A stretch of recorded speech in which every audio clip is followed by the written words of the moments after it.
আজকে আমাদের যাওয়ার কথা ছিল, কিন্তু আমাদের আনফরচুনেটলি একটা সমস্যায় পড়ে যাওয়ায় আজকে যাওয়া হয়নি।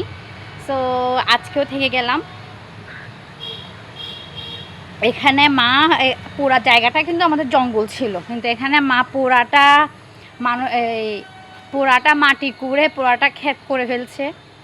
কি কি ক্ষেত করবে, কি কি বিচি, মানে শীতকালে সবজিও হবে কলা গাছের সাথে।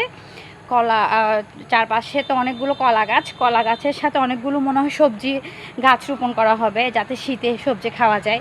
পুরা মাটি খনন করে ফেলেছে এখানে।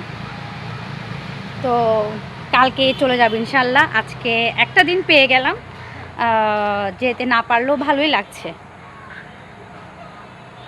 এখানে মাঠে হাঁটতে হাঁটতে চা খাওয়া খুব এনজয় করছি বাচ্চাদেরকে নিয়ে।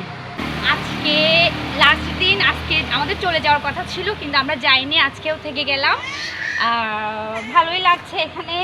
পুরা মাটি কালকে আমি তো দেখিয়েছিলাম, পুরা জায়গাটা জঙ্গল ছিল, আমরা মানুষ দিয়ে পুরা জায়গাটা একদম ক্লিন করে ফেলেছি। পুরাটা একটু করে নিয়ে নাও, দেখো পুরাটা ক্লিন করে ফেলেছে। এখানে কলা গাছের সাথে আমরা শীতকালে সবজি রোপণ করবে ইনশাল্লাহ। আসছে আগামী শীতকালে আমরা এখান থেকে সবজি নিয়ে আমরা খেতে পারবো। আমাদের আর কোনো কেনা মানে বাজার থেকে কিনে খাওয়া লাগবে না, এখান থেকে আমরা খেতে পারবো।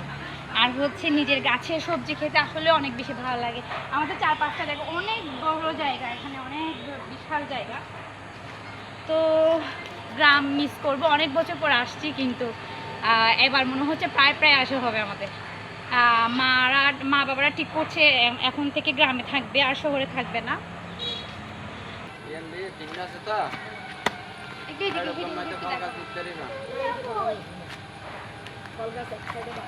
সব দিকে দেখো আম্মু এখানে কি কি করেছে। এই জঙ্গলে আলে এখানটা হাঁটা যাবে না মনে হয়, হাঁটলে আমাদের পায়ে হয়ে যাবে না।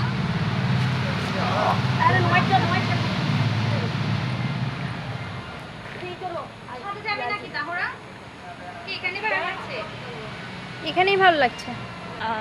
তো ভালো থাকবেন সবাই, টাটা।